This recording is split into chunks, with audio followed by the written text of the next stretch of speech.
Hey YouTube, this is Road Doc 326 coming at you with another G.I. Joe Rise of Cobra review. And this time we'll be looking at, as you can see, Cobra Commander. Alright, so let's take a look at the box. Bring it up close and personal here. So you can see the artwork of Cobra Commander on it. Got his name right there. Cobra sign. And then the back, other toys in the wave. Do a slow little pan of that. Okay, so we'll go on to the file card here. Besides, there's a picture of him right there. Alright. The deviously brilliant leader of Cobra demands complete allegiance from his followers as he works towards his ultimate goal of controlling the world. He hides a deadly secret few others know, just as his mask covers disfiguring damage from a fiery accident. His preferred weapon is a Mars Industries Radical Exponential Nano Injector System. So we'll put that in the background there. Okay. And then now we will bring in the toy here. This is Cobra Commander. As you can see his mask right there. Oh, it's a little too close.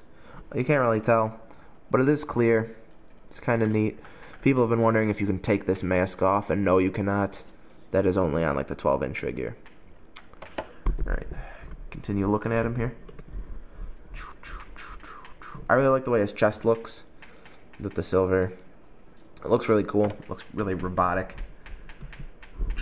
I like how there's the blue on the inside of his cape.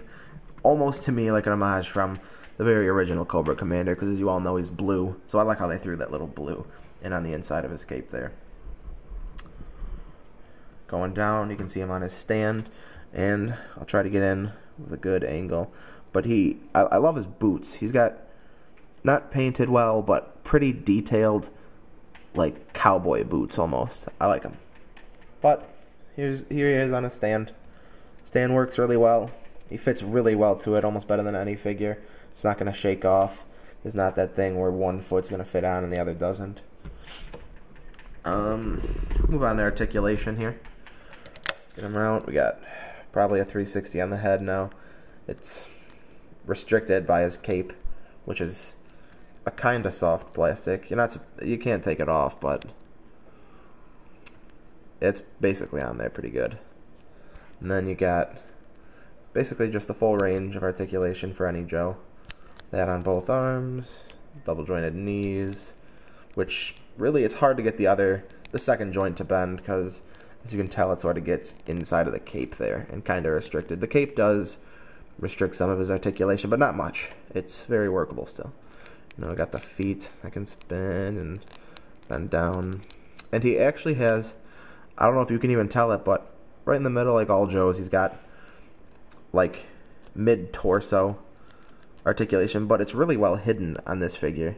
You can almost tell that, well, you can't almost tell that it's articulated at all. It looks really good. Oh, his gloves, I like his gloves. They have a nice gloss finish. Look pretty good. You can sort of see through the mask to where his disfigured face is. Alright, move on to his accessories once I get him back on his stand here. Alright, first things first, this little oversized rocket launcher here. His is actually one of my favorite of all of them because the excellent paint done on it, sarcasm, but it does have more paint than any other oversized rocket launcher. You can see some green here, probably supposed to be nanomites or something, and then the red trigger to fire these. Now again, like all of them, they make the handle this really soft plastic, so it's almost impossible to grip.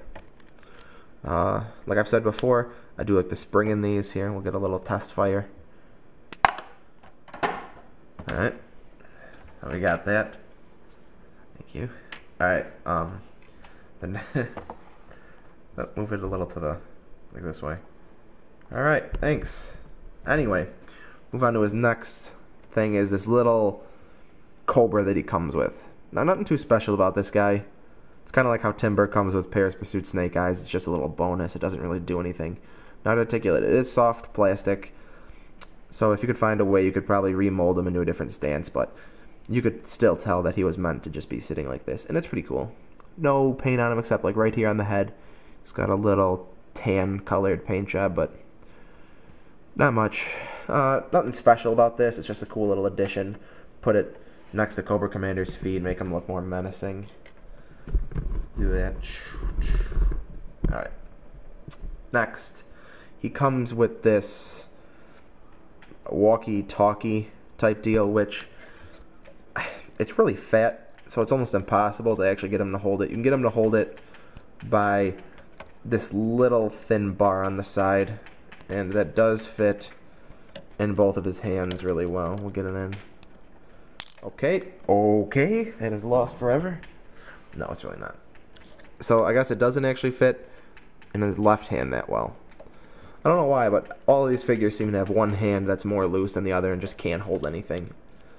Don't know why that is, but nothing to it. No paint app done on it. There is some detail. You can sort of tell. You guys like see, like, that's definitely the screen. This is definitely like a, it'd probably be like a rubber handle in real life, but nothing to it. Oh, it does fit. He's got 2 pegs, one on each leg. You can see it right there, and flip it around. You can see it. Try to get the light right there. This cape was in the way, and you can get it to fit in here. I'll get it in for you. Just push it in. It is kind of hard to push in at times. So there you can see it on that leg. Right there. Alright, nothing much to that though. Next thing is his little, okay, I have got to stop dropping these. Alright, sorry about that. Is his little gun, which is basically a direct repaint off his 25th anniversary gun. The only difference is it doesn't have the little pegs on the side because it's not going to peg into his back like it did in the 25th toy. But other than that, it's the same thing, just gray. Okay, seriously, this is getting gay. Alright, but it does fit in his hand very well, just like the 25th. I was really happy. That was like one of the first toys I got that just had like, it just held the gun so well and made me so happy. It even fits in his left hand, almost better than his right. That's usually how I have them displayed. So now maybe the hand molded around the gun magically to make it fit better.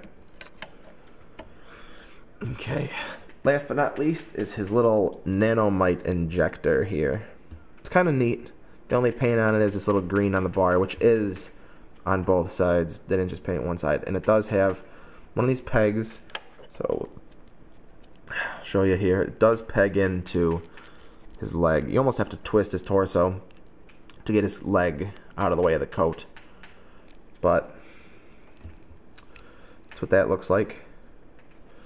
Can even get it to go around the coat, and then there he is with both of the little things in his pocket. I don't know if you can see from that far. He does hold it very well. Oh, I didn't even notice that. I'll tell you about that in a second. He does hold it right like this. You can do that in both hands, but probably not the left one. I like to have him hold it up when I pose him, like he's about to stab down. Looks kind of really menacing, like he's gonna just stab it right in your brain and make your face turn metal, so you can finally take your place in a long line of McCullens. So other than that, that's really all I can say about him. He's really nice. Oh wait, I did notice this just now when I was putting the nanomite injector in him. If you notice on his coat, on both biceps, there's this little silver wiring type thing. I mean, there's nothing to it. It doesn't do anything. It just makes him look kind of cool. Like that. So now we're actually going on the 9-minute marker here, and I've been rambling on for this long about a toy. So I'll just wrap it up here real quick. This is Road Dog 326. I'll see you later.